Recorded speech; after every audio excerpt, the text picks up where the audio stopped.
하나님께서 오늘 우리에게 주시는 말씀은 신약 성경 요한일서 3장 13절에서 24절 말씀입니다.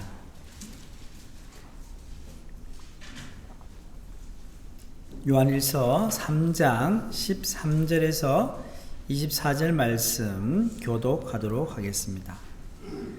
형제들아, 세상이 너희를 미워하여도 이상히 여기지 말라.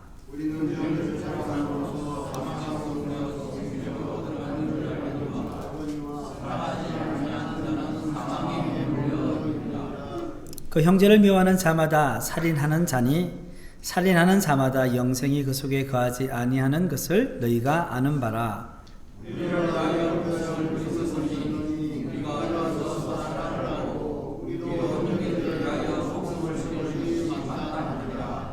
누가 이 세상의 재물을 가지고 형제의 궁핍함을 보고도 도와줄 마음을 닫으면 하나님의 사랑이 어찌 그 속에 거하겠느냐.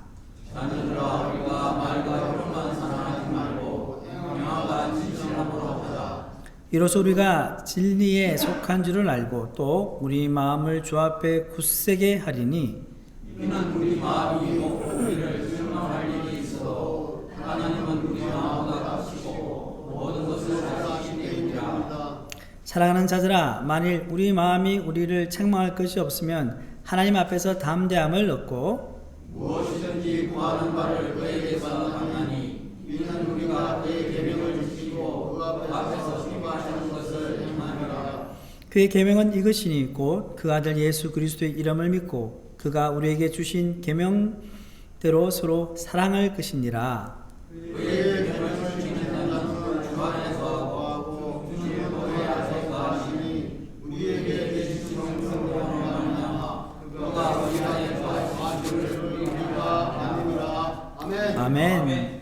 할렐루야. 아멘. 네, 하나님의 은혜와 평화가 우리 성도님들 가운데 있기를 축복합니다.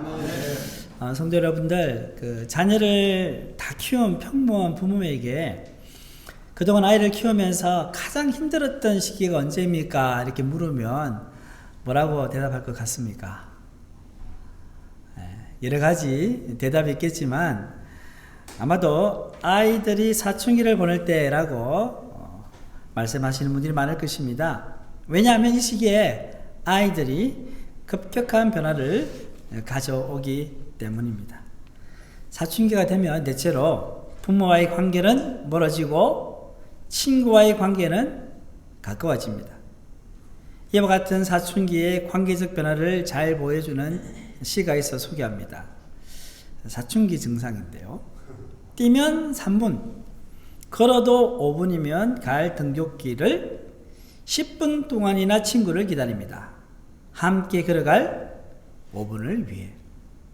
처음으로 가족보다 친구가 가깝게 느껴지는 혼란스러움의 시작, 영향력의 불균형. 저는 이 시에서 처음으로 가족보다 친구가 가깝게 느껴지는 혼란스러움의 시작이라는 시구를 읽으면서 큰아들이 이제 사춘기를 시작한 이후에 그 아들이 예전에 내가 알고 있는 그 아들이 아닌 그런 느낌 있잖아요. 제가 우리 아들 맞나? 그런 혼란스러운 날이 떠올랐습니다.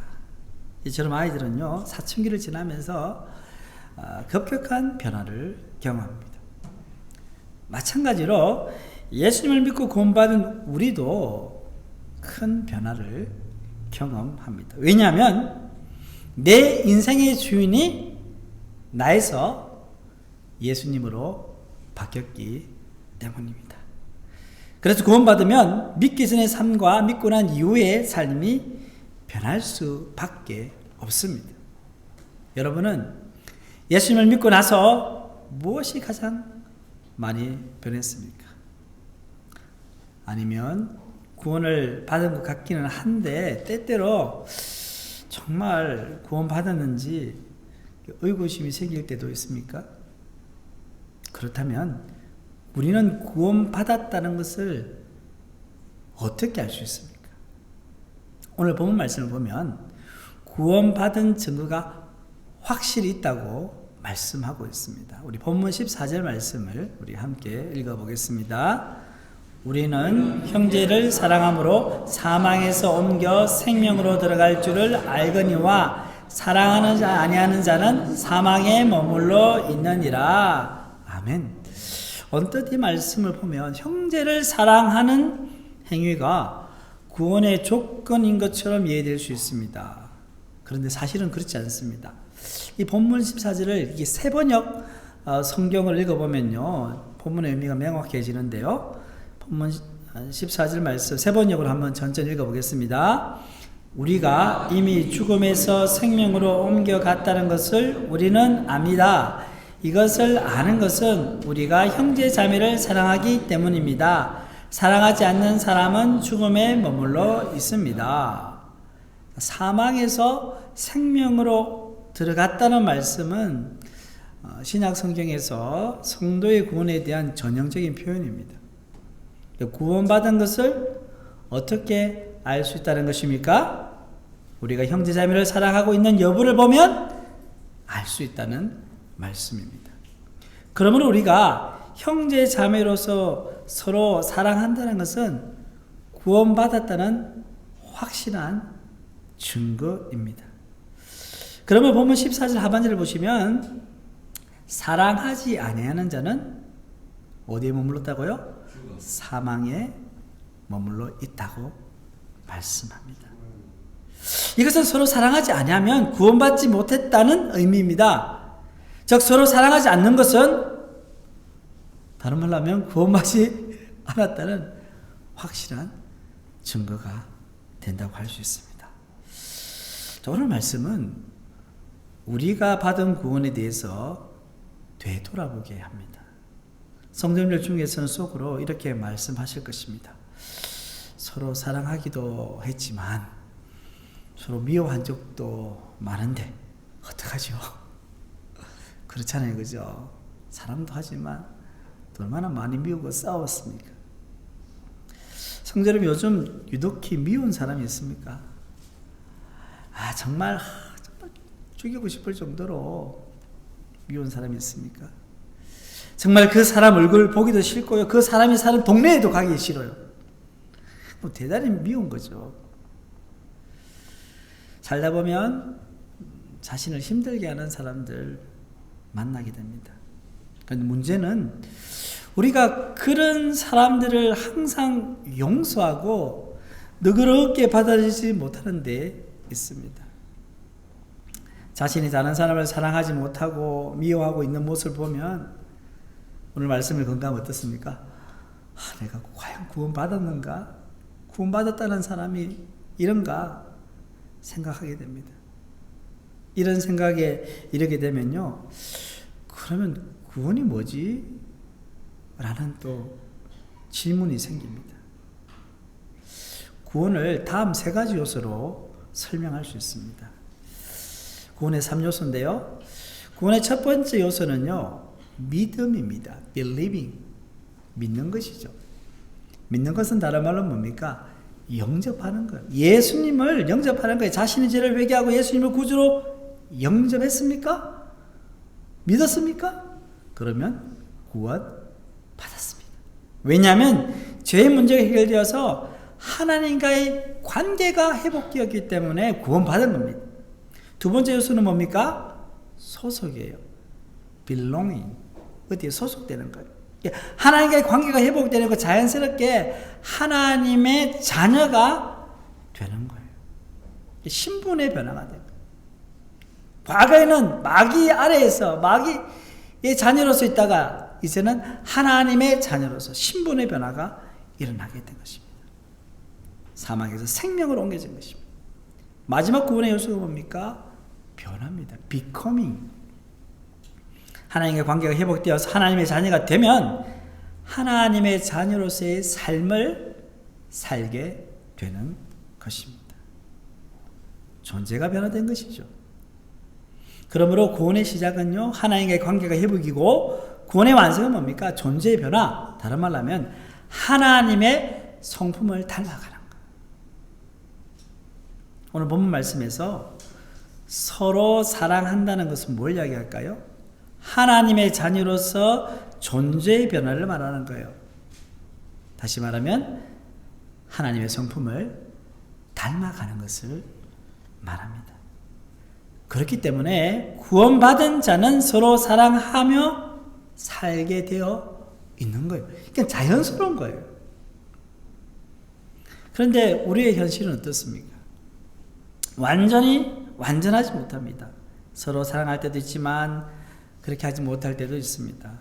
이런 성도의 현실을 신학적으로 표현하면 뭐냐 하면요, 성화의 과정 중에 있다. 성화가 뭡니까? 거룩하게 되는 거잖아요. 거룩하게 되는 과정 중에 있다고 표현을 하는 거예요. 우리는 믿음으로 이미 구원받아 하나님의 자녀가 되었습니다. 그리고 동시에 그 구원을 이루어가고 있는 것입니다. 빌립보서 2장 12절 말씀 우리 많이 읽어봤죠? 한번 같이 읽겠습니다. 시작. 그러므로 나의 사랑하는 자들아, 너희가 나 있을 때뿐 아니라 더욱 지금 나 없을 때에도 항상 복종하여 두렵고 떨림으로 너희 구원을 이루라. 아멘. 그런데 이 성화의 과정 중에 사랑하지 못하고 미움이 나의 삶 속에 자리를 잡을 때 어떻게 될까요? 본문 15절에 보시면요, 그 형제를 미워하는 자마다 뭐라고요? 살인하는 자니 살인하는 자마다 영생이 그 속에 거하지 아니하는 것을 너희가 아는 바라. 미워하는 것이 곧 살인하는 것, 영생이 없다는 거예요. 구원이 없다는 거예요. 그러면 구원을 잃었단 말입니까? 구원은 받기도 하지만 잃기도 하는구나, 그런 말이 아닙니다. 여러분, 천국과 지옥을 오간다라는 말을 우리가 쓰죠, 그죠? 살다 보면요, 너무 좋을 때도 있지만 너무 힘들 때도 있는 거예요. 그럴 때 보면 천국과 지옥을 왔다 갔다 한다는 말을 쓰죠. 이 말은요, 신앙 세계에서도 적용이 됩니다. 믿음으로 구원받아 하나님의 자녀가 되었음에도 불구하고 서로 사랑하는 말씀을 지키지 못하면요, 지옥과 같은 삶을 살 수밖에 없다는 거예요. 다시 말하면 하나님의 사랑과 평안과 기쁨을 누리지 못한다는 거예요. 본문 14절 하반절의 말씀 보시면 사랑하지 아니하는 자는 사망에 머물러 있다는 거예요. 지옥과 같다는 거예요. 그렇기 때문에 우리는 말씀에 불순종한 죄에 대해, 특별히 또 서로 사랑하지 못했던 죄에 대해서 회개하는 것이 필요한 것입니다. 지옥과 같은 마음이 있지만 주님께 그 죄를 회개할 때 사방에서 생명으로 옮겨지는 역사가 나타나게 되는 것입니다. 회개한다는 걸 뭘 이야기합니까? 예수님께서 원수를 사랑하라 하셨잖아요. 그 말씀에 순종하는 것입니다. 그런데 이것이 어떻게 가능합니까? 우리 안에 있는 것으로는 가능하지 않습니다. 하나님의 사랑이 우리 가운데서 작동해야 됩니다. 왜냐하면 하나님은 죄로 말미암아 원수되었던 우리를 사랑하셨기 때문에 그 사랑이야말로 우리 원수를 사랑하게 한다는 말씀입니다. 마음속에 불편한 사람 있습니까? 미운 사람 있습니까? 한번 그 사람 얼굴 한번 떠올려 보세요. 목사님 떠올리기도 싫어요. 한번 떠올려 보세요. 어떤 분은 목사님 저는 없는데요? 없으면 굉장히 훌륭하신 분이에요. 정말 복된 일입니다. 그런데 대부분 한두 사람은 있어요. 불편한 사람, 미운 사람. 그 사람이 우리 교회 교우입니까? 가족입니까? 친구입니까? 이웃입니까? 구원받은 하나님의 자녀로서 그들을 용서하고 사랑으로 품어보시기를 바랍니다. 아무리 생각해봐도요, 도저히 용서할 수 없고 사랑할 수 없는 사람이 있습니까? 그렇다면 여러분이 하나님께로부터 받은 사랑을 한번 생각해 보시기를 바랍니다. 죄로 말미암아 죽었던 나를 살리시고 영생을 주신 하나님의 은혜를 처음 받았을 때 그렇게 감격하며 울지 않았습니까? 저 같은 죄인을 용서해 주시다니 주님 감사합니다. 여러분, 주님은 나의 최고봉이라는 책 아시죠? 그죠? 유명한 책인데요. 오스왈드 챔버스라는 분이 쓴 책입니다. 이 책에 이런 구절이 있어요.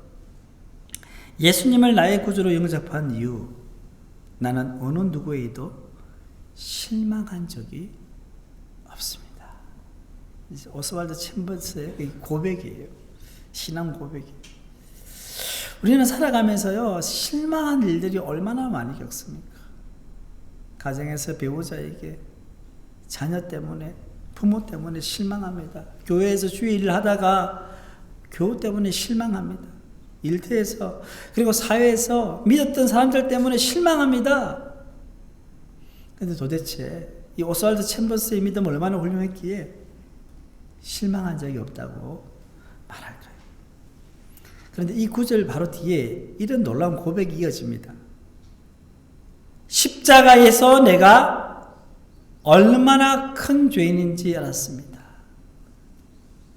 나는 어느 누구도 비판은커녕 실망할 자격도 없는 죄인입니다.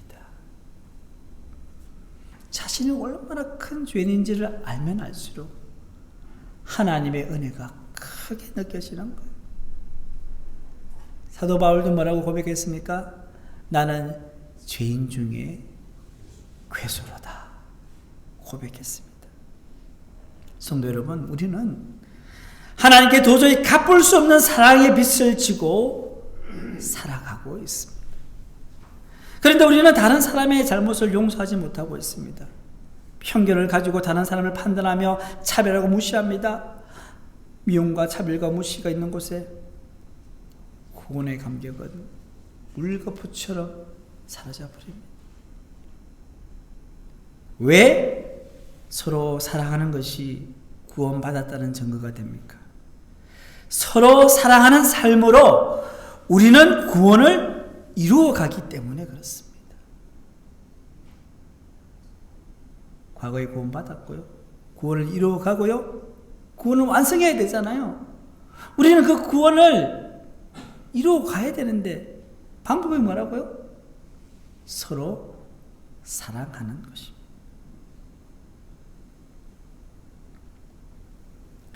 성도 여러분, 구원은 절대 따놓은 당상이 아닙니다. 하나님의 자녀로서 서로 사랑하지 않으면서 예배당에 나와서 예배 드린다고 구원받았다 할 수 있을까요? 구원받은 증거가 있어야 됩니다. 서로 사랑하는 것이 구원받은 확실한 증거임을 믿으시기를 바랍니다. 그러므로 진정 하나님의 사랑을 받고 구원받은 성도는 서로 사랑하는 삶을 살아가게 됩니다. 여전히 부족하고 실수가 많지만 원수 같은 사람도 사랑하려고 기도하면서 노력하는 거예요. 기도하고 노력하는 것입니다. 그렇게 할 때 성령 하나님께서 우리로 하여금 서로 사랑할 수 있도록 도와주시는 것입니다. 여기서 이런 질문을 던져봅시다. 왜 사도 요한은 오늘 본문에서 서로 사랑하는 것을 구원의 확실한 증거로 주장했을까요? 요한 1서 3장 11절 말씀을 보시면 우리 같이 한번 읽어보겠습니다. 우리는 서로 사랑할지니 이는 너희가 처음부터 들은 소식이라. 아멘. 서로 사랑하는 말씀은요, 이 사도 요한의 서신을 받은 이 초대교회 공동체가 처음부터 들은 소식이라고 말씀하고 있습니다. 이 소식이라는 헬라어는요, 이게 천사를 지칭하는 앙겔로스와 같은 의원을 가지고 있는데요. 그래서 너희가 처음부터 들은 소식은 하나님의 대리자가 전해준 하나님의 기쁜 소식을 의미합니다. 여기에서 하나님의 대리자는 천사가 아니라 바로 예수님의 직계 제자인 사도를 의미합니다. 사도 요한 자체도 사도잖아요. 사도들은 이 소식을 누구로부터 들었을까요? 서로 사랑하는 걸 누구로부터 들었을까요? 예수님으로부터 들었죠. 요한복음 13장 34절 말씀, 예수님께서 하신 말씀입니다. 함께 읽겠습니다. 새 계명을 너희에게 주노니 서로 사랑하라. 내가 너희를 사랑한 것 같이 너희도 서로 사랑하라. 이것은 예수님께서 십자가를 지시기 전에 제자들에게 하신 말씀입니다. 왜 사도 요한이 서로 사랑하는 것을 구원받은 확실한 증거라고 주장했는지 아시겠죠? 그것은 예수님께서 서로 사랑하라고 제자들에게 명령하셨기 때문입니다. 예수님은 하나님을 사랑하고 이웃을 사랑하는 것이 율법과 선지자의 강령이라고 말씀하실 정도로 사랑을 강조하셨습니다. 특별히 예수님께서 말씀하신 서로 사랑하라는 명령에는요, 뭐가 붙어 있냐면요, 내가 너희를 사랑한 것 같이 라는 전제가 붙어 있는 겁니다. 그러므로 서로 사랑하라는 것은요, 인간적인 사랑을 뛰어넘는 하나님의 사랑, 즉 아가페 사랑으로 사랑하는 뜻입니다. 그러면 우리는 어떻게 서로 사랑해야 합니까? 예수님처럼 사랑해야 합니다.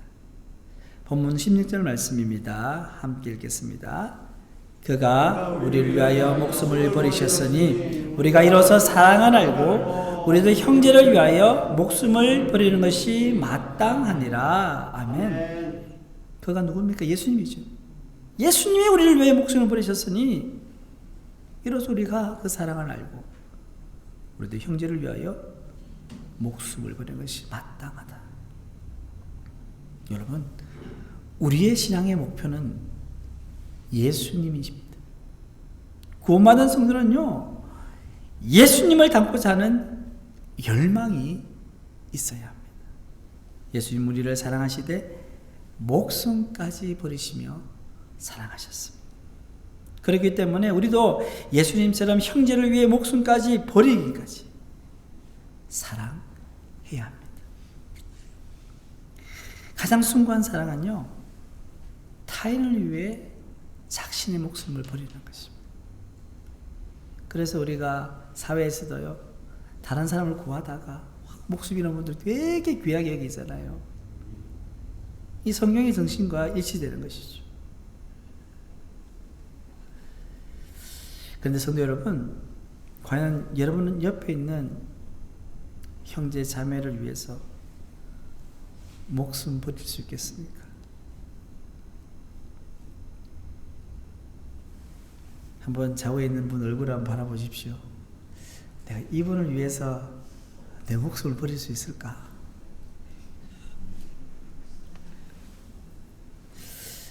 여러분, 건강이 좋지 않는 분들이 있잖아요. 거동이 불편하고 이런 분들을 위해서 옆에서 보고 안타깝다 이렇게 하지만 실제로 우리가 도와줄 수 있는 게 없어요. 그분들을 위해서 병원비를 대줄 수 있는 것도 아니고, 우리 간이 안 좋아가지고 간 이식을 받아야 되는데 우리 간을 떼줄 수 있는 것도 아니고,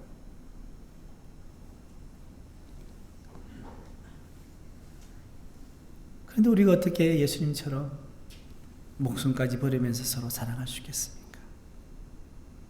사도 요한은 본문 17절 말씀을 통해서요, 작은 것부터 시작하라고 권면합니다. 본문 17절 말씀 함께 읽겠습니다. 누가 이 세상의 재물을 가지고 형제의 궁핍함을 보고도 도와줄 마음을 닫으면 하나님의 사랑이 어찌 그 속에 거하겠느냐. 아멘. 이 말씀은 하나님의 사랑이 그 속에 있는 성도라면 자신이 가진 재물과 힘으로 형제의 궁핍함과 어려움을 도와준다는 뜻입니다. 이는 우리가 형제 자매의 필요에 관심을 가진다는 거죠. 우리가 가지고 있는 시간, 물질, 기도, 이걸 베푸는 거예요. 여러분, 처음부터 너무 크게 하려고 하면 안 돼요. 한번 하더라도 그 다음에 하기 힘들어요. 작게 시작하는 것이죠. 여러분, 3분의 1의 시간 어때요? 길면 길고 짧으면 짧잖아요. 3분 동안 숨 쉬지 말라면 굉장히 길 거예요.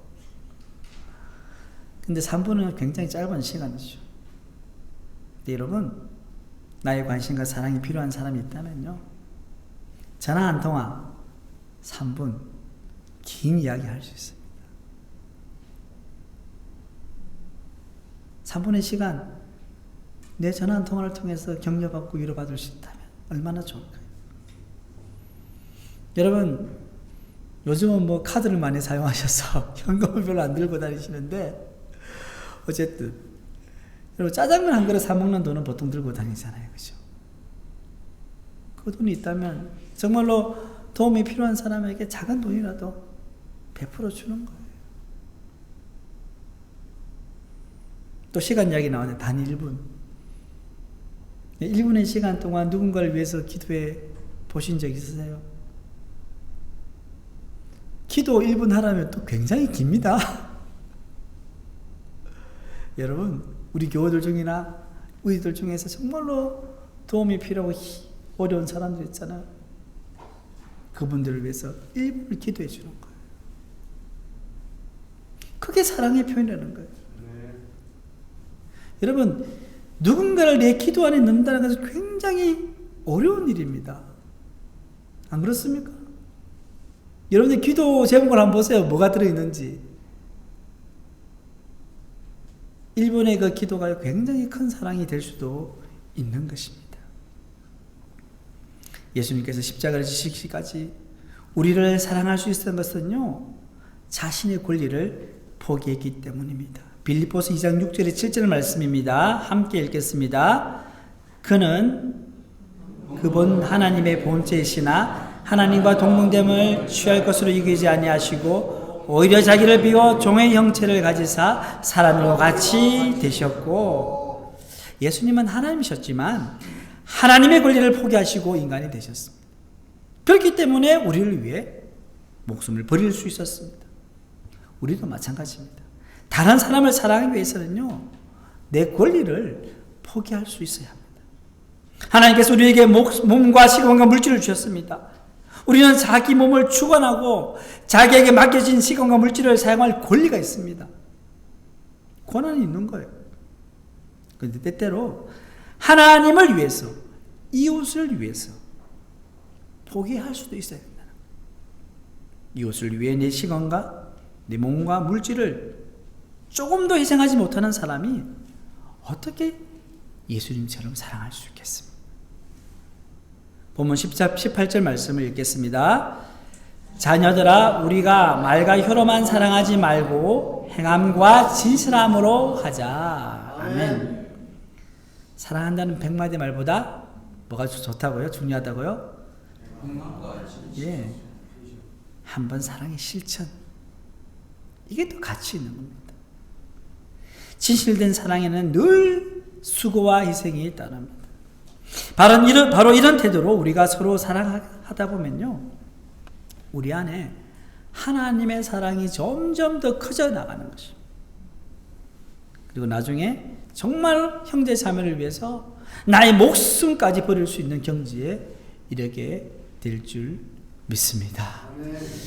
어떤 사람은 나는 가진 게 없어서 다른 사람을 도와줄 수 없다고 말합니다.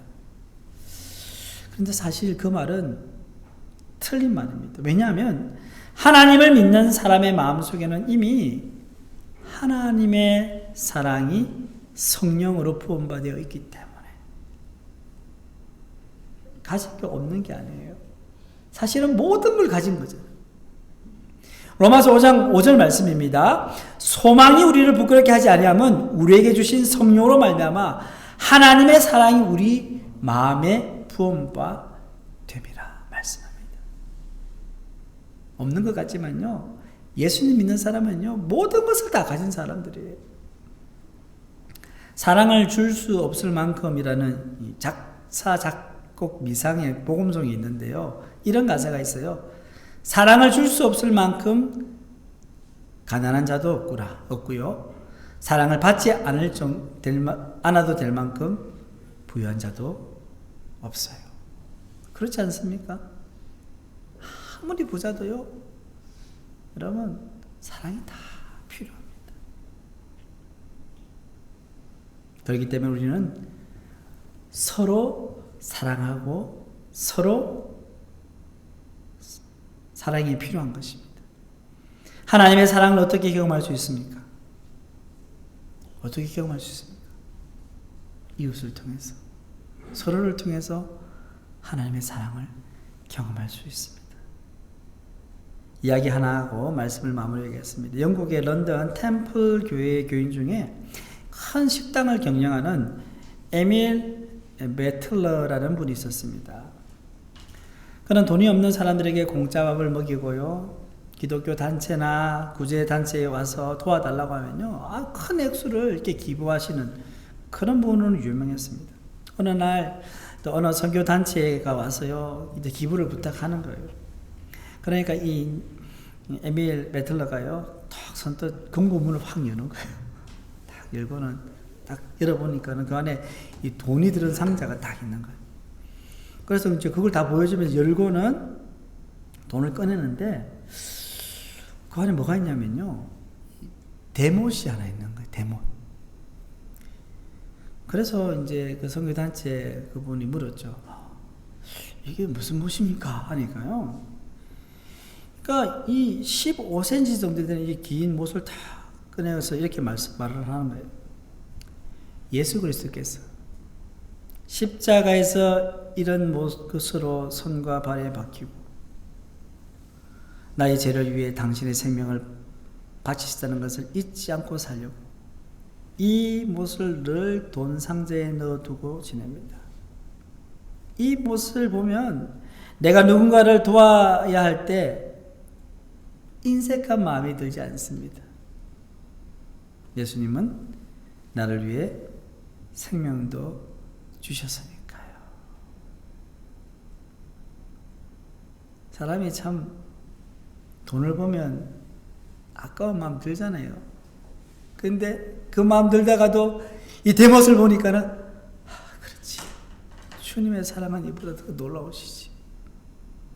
성도 여러분, 예수님께서 십자가에 못 박혀 죽으신 그 구속의 역사는요, 단순히 우리를 죄에서 구원하여 천국에 보내시는 데 머물지 않습니다.